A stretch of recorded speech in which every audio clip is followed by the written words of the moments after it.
अस्सलाम वालेकुम नाजरीन, पल पल न्यूज के न्यूज रूम से मैं हूं आपके साथ नदीम अकरम। दोस्तों, लाल सागर में फैली भसड़ के बीच में बड़ा ही दिलचस्प मामला जो है वो देखने को मिला, जहां दुनिया भर के देशों ने अपनी मिसाइलों का रुख यमन के खिलाफ कर रखा है।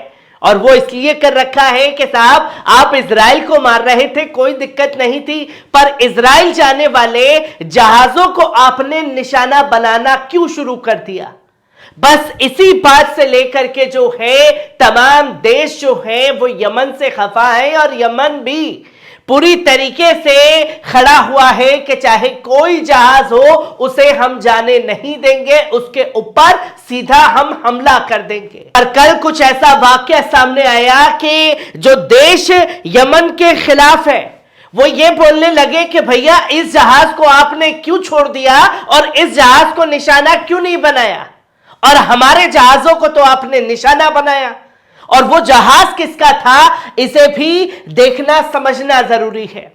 जहां लाल सागर के बीच में रशिया का जहाज जो है पहुंचा और इस दौरान खलबली मच गई और तमाम देशों का जो रुख रशिया यमन के खिलाफ है वो ये देखने के लिए उतारू हो गए कि अब इस जहाज को निशाना बनाया जाएगा कि नहीं बनाया जाएगा। पर यमन ने रशिया के जहाज को जाने की सेफली इजाजत जो है वो दे दी और उस पर कोई हमला जो है नहीं किया गया। और जब रशिया के जहाज पर हमला नहीं हुआ तो ये तमाम जो देश आप साफ तौर पर देख रहे हैं, United State, UK, Bahrain, Canada, France, Italy, Netherland, Norway, Seychelles, Spain, ये तमाम देश बितक गए कि भैया आपने हमारे जहाजों को तो बख्शा नहीं पर रशिया के जहाज को जाने की इजाजत आपने क्यों दे दी, जिसको लेकर के बड़ी खलबली मची। अब दिक्कत समझ में ये नहीं आ रही इन देशों की कि आखिर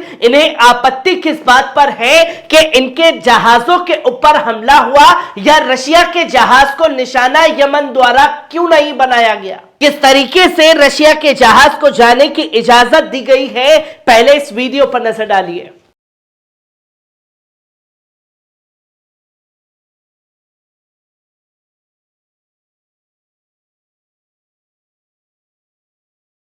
तो दोस्तों, आपने देखा कि किस तरीके से रशिया के जहाज को जाने की इजाजत जो है वो यमन द्वारा दी गई।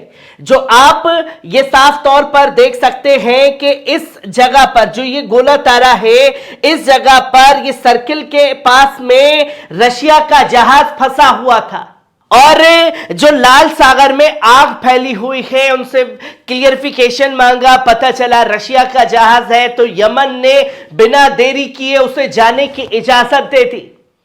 और जब यमन से इस स्टेप के बारे में पूछा गया तो यमन की तरफ से साफ तौर पर कहा गया, तो यमन ने साफ तौर पर कहा कि रशिया भी हमारी तरह अमेरिका से जंग लड़ रहा है और जो कोई भी अमेरिका के खिलाफ है, इस नरसंहार के खिलाफ है, हम उसको कुछ नहीं होने देंगे, ना ही उनके ऊपर हमला करेंगे। और जिस भी तरीके से सपोर्ट हुआ हम उनके सपोर्ट में उतर करके हर कदम उठाने के लिए तैयार हैं। जो कि ये करारा तमाचा इन तमाम मुल्कों के गालों पर जड़ने का काम जो है वो यमन द्वारा कर दिया गया।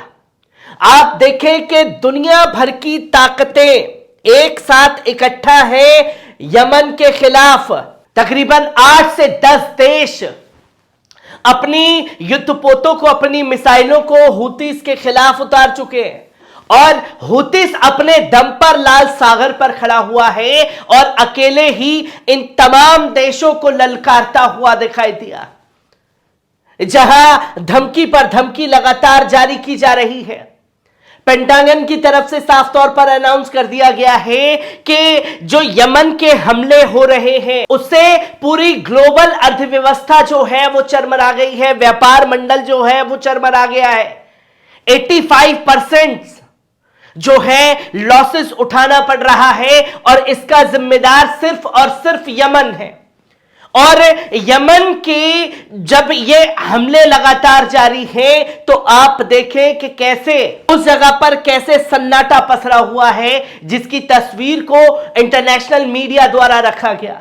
और बताया गया कि 85% जो है बिजनेस पूरी तरीके से एयरपोर्ट पर ठप हो चुका है। अकाल पड़ गया है इजराइल में यमन के इस कदम से, जिसकी तस्वीरें दुनिया के सामने आई है। यमन को घुटने टेकने पड़ेंगे और ये जो चीजें चल रही हैं इसे बंद करना पड़ेगा लाल सागर के अंदर। और जब अमेरिका द्वारा ये खुले तौर पर धमकी यमन को दे दी गई है, तो यमन ने जो पैगाम अमेरिका को दिया है वो चर्चा का केंद्र बन चुका है, जिसे जानना समझना जरूरी है।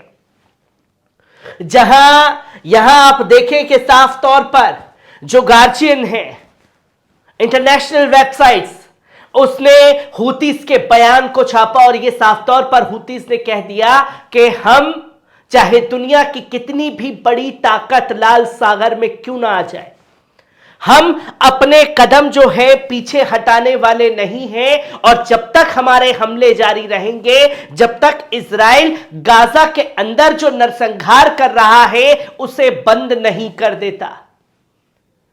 यह एक पैगाम जो है ये तमाम मुल्कों को खासतौर पर दे दिया गया है हुतीस द्वारा, जिसकी तस्वीर दुनिया के सामने आई है।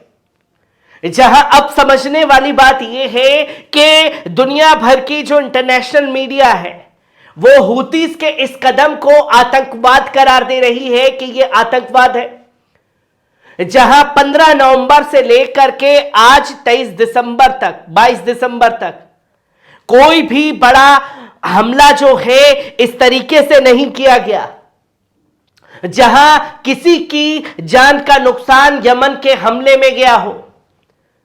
यमन ने साफ तौर पर उन वीडियो को भी दुनिया के सामने रखा जिस जहाज को उन्होंने अपने कब्जे में लिया इजराइल के, और जो लोग उस पर मौजूद थे उनकी किस तरीके से देखभाल कर रहे हैं उसके वीडियो को भी दुनिया के सामने रखा। और ये दुनिया को आतंकवाद नजर आ रहा है जो यमन का कदम है, और जो इजराइल द्वारा किया जा रहा है वो इन तमाम देशों को नजर नहीं आ रहा जो अपनी मिसाइलें तान करके आज खास तौर पर खड़े हुए हैं यमन के आगे। और यमन ने भी शेर दिलीली से साफ तौर पर सामना करने के लिए ऐलान कर दिया है कि वो पीछे हटने को बिल्कुल तैयार नहीं है।